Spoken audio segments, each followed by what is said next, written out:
The silver thread once upon a time, in a valley wrapped in mist and bordered by blue mountains, there lived a poor seamstress and her two sons.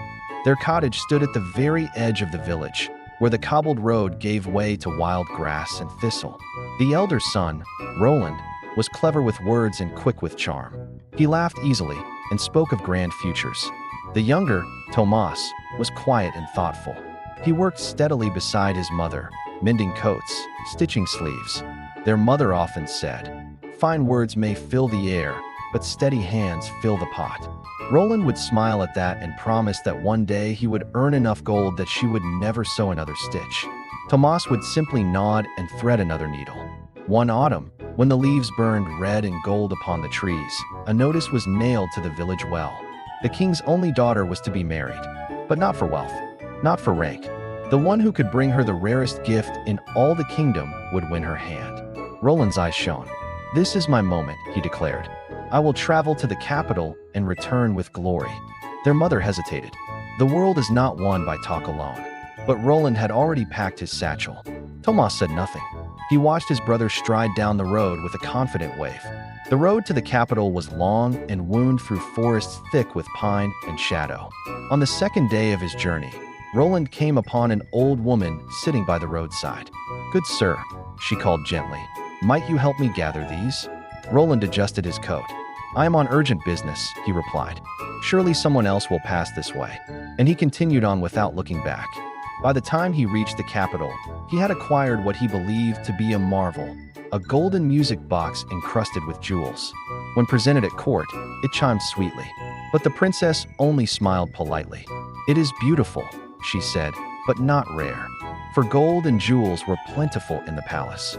Roland returned home, his pockets empty and his confidence dimmed. Weeks later, Tomas quietly rose before dawn. "I would like to try," he told his mother. She touched his cheek. "Take care of your heart. That is worth more than any crown." Tomas packed bread, cheese, and his sewing kit and followed the same road. On the second day, he too came upon the old woman with the spilled apples. Without a word, he knelt and began gathering them. Her hands trembled as she worked beside him. "You are in no hurry?" she asked.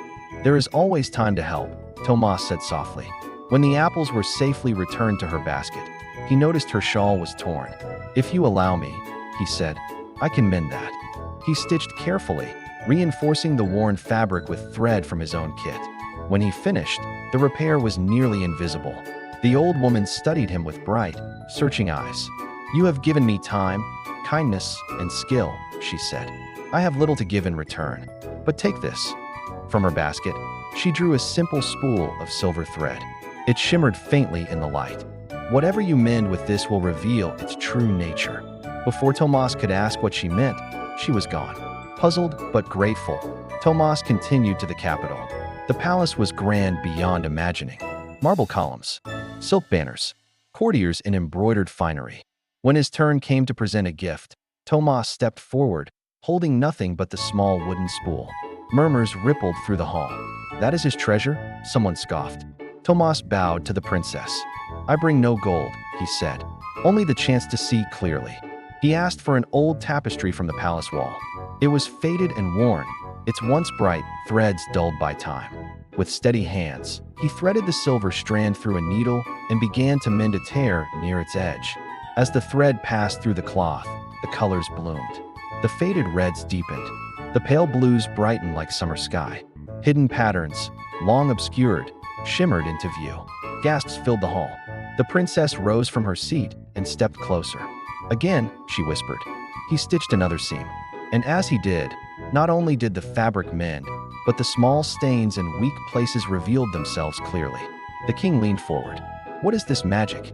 Tomas answered honestly. "I was told it reveals true nature." The princess looked around the court thoughtfully, then let it test more than cloth. She ordered a worn traveling cloak brought forth. A nobleman had once donated it as a symbol of generosity. Tomas stitched the hem.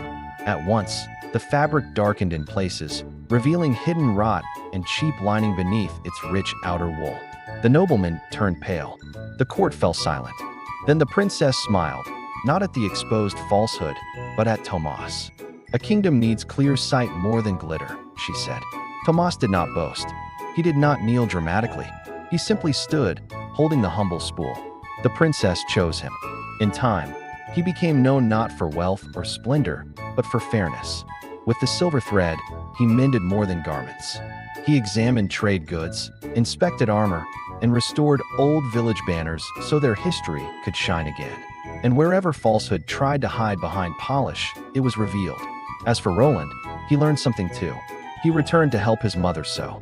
And though he still told stories of what might be, he began, slowly, to stitch beside his brother. For in that small cottage at the edge of the village, it was understood at last, gold may dazzle, but truth endures, and kindness, quietly practiced, is rarer than any jewel.